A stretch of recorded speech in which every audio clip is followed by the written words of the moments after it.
Primero, es un juego de hace muchísimos años. La historia del juego del ajedrez viene de Oriente, ya sea que se fuera creado por los árabes o que fuera creado por los habitantes de la India, eh, y consiste en que es un escenario de vida, fue concebido de esa forma. Entonces, cuando se construye el ajedrez, lo que se pretende en el tablero es recrear las situaciones de una época. Por esa razón existen las piezas que son. Y entonces la época era una época de reinados, era una época feudal, era una época donde había rey, reina, había caballeros, había obispos, había castillos y había la plebe, que en este caso representan los peones. Pero aquella persona que se inventa el ajedrez es tan inteligente que sin que el rey se diera cuenta le da a la plebe una importancia trascendental, más allá de la que nosotros nos imaginamos.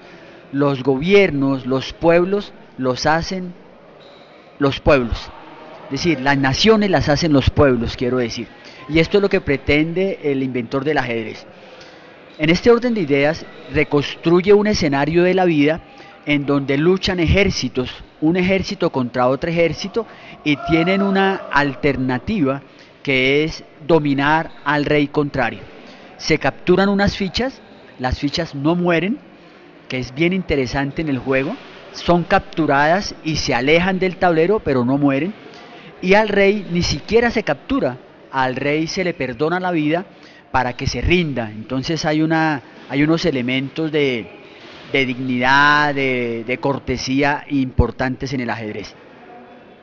Por otro lado, en el ajedrez lo que nosotros vemos es la competencia no de las figuras, sino de dos personas que interactúan bajo una serie de principios, bajo una serie de técnicas y estrategias para dominar y reconocer y advertir los movimientos del contrario. Entonces, en el momento en que una persona realiza una jugada, propone una alternativa, propone una visión de trabajo, propone una visión de cómo está viendo las cosas sobre el tablero. El oponente tiene que no solo descubrir cuál es ese propósito, sino ahora reconstruir unas nuevas posiciones para garantizar que esa persona que propuso la primera estrategia sea vencida con la que él está proponiendo. En ese orden de ideas, el ajedrez es la posibilidad de probar y comprobar hipótesis. Es decir, usted plantea un movimiento y con ese movimiento usted está pretendiendo un objetivo. En el desarrollo de ese movimiento, lo que usted hace es verificar si la hipótesis que usted pensó sobre ese movimiento era cierta o no era cierta. Eso es el método científico. Entonces el ajedrez es extraordinario como escenario para demostrar las posibilidades del método científico en cuanto a planteamiento de hipótesis, verificación de hipótesis y construcción de teoría.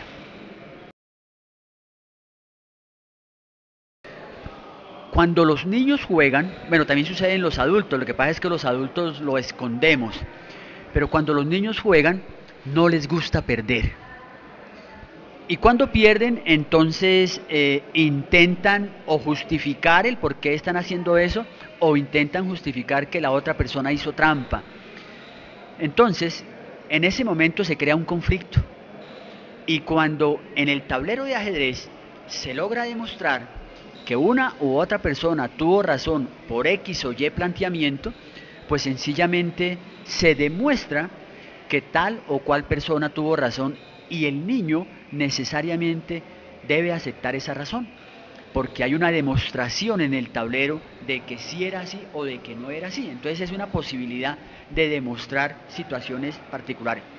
Otra situación es solución de conflictos, porque los niños cuando interactúan en el juego casi siempre tienen la alternativa de querer ganar el juego, pero además de quererlo ganar, de querer sobreponerse sobre el oponente. Una cosa es ganar en el juego y otra cosa es sobreponerse en el oponente. Cuando uno se sobrepone al oponente, surge la situación de las diferencias.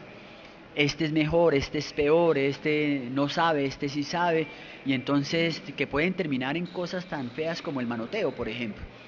Eh, en el ajedrez existe la posibilidad de equilibrar las cargas en los niveles. Eso quiere decir, yo podría jugar con un gran maestro internacional. ¿En qué condiciones? En condiciones, ¿cómo equilibramos las cargas? Con el tiempo, por ejemplo. El maestro internacional puede jugar una partida conmigo, a pesar de que mi nivel es muy bajo, pero me puede dar unas condiciones de tiempo favorables para mí, de tal manera que nivelemos las cargas y en ese orden de ideas jamás vamos a entrar en una discusión. Eso considero yo que es muy efectivo, pero no solo en el ajedrez, en todos los juegos. Cuando uno juega fútbol, de alguna manera, si no existiera el árbitro, pues me imagino yo que los partidos terminarían en unas grescas impresionantes, y aún con el árbitro terminan en grescas terribles, pero el juego tiene una dosis grandísima para entrenamiento en la solución de conflictos.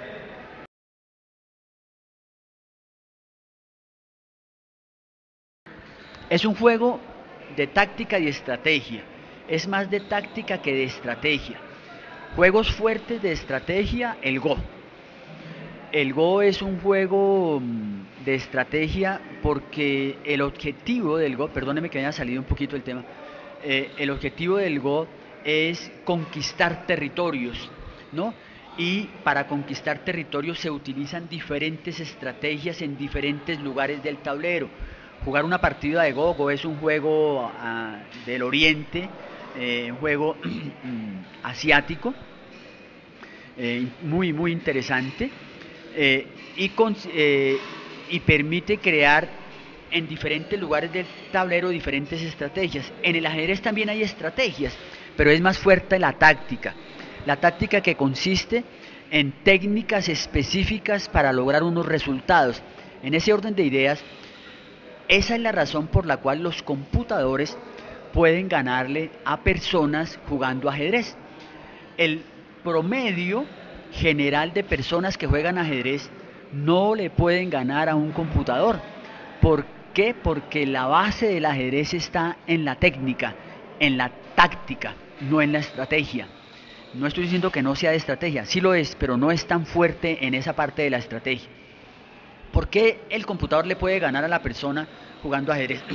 Porque porque el computador conoce todas las tácticas de la apertura de una partida, las memoriza, ¿no? Que tiene unas memorias impresionantes, de unas velocidades impresionantes.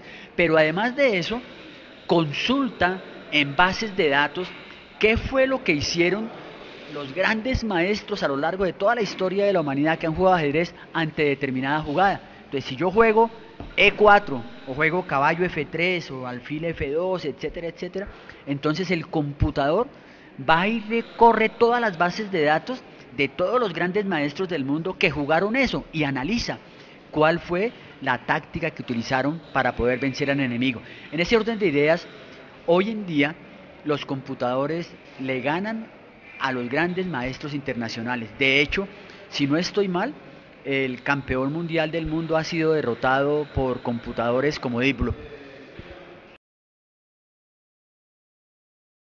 La teoría de juegos aplicada al ajedrez consiste en que existen las posibilidades de enfrentar adversarios de tal manera que esos adversarios se encuentren en un tablero. Yo lo decía hace un rato, en el tablero de ajedrez se enfrentan figuras, no se enfrentan figuras, se enfrentan personas. Las fichas del ajedrez y de todos los juegos son un pretexto para que dos personas se enfrenten en ese juego en particular. En ese orden de ideas, la teoría de juegos permitiría que los ajedrecistas se identificaran en tácticas y estrategias que garanticen usar las posibilidades del juego para, entre comillas, vencer al adversario. Vencer al adversario es un decir porque de alguna manera los juegos piden que haya un vencedor y que haya un derrotado, pero realmente no es así. Nadie pierde en el juego.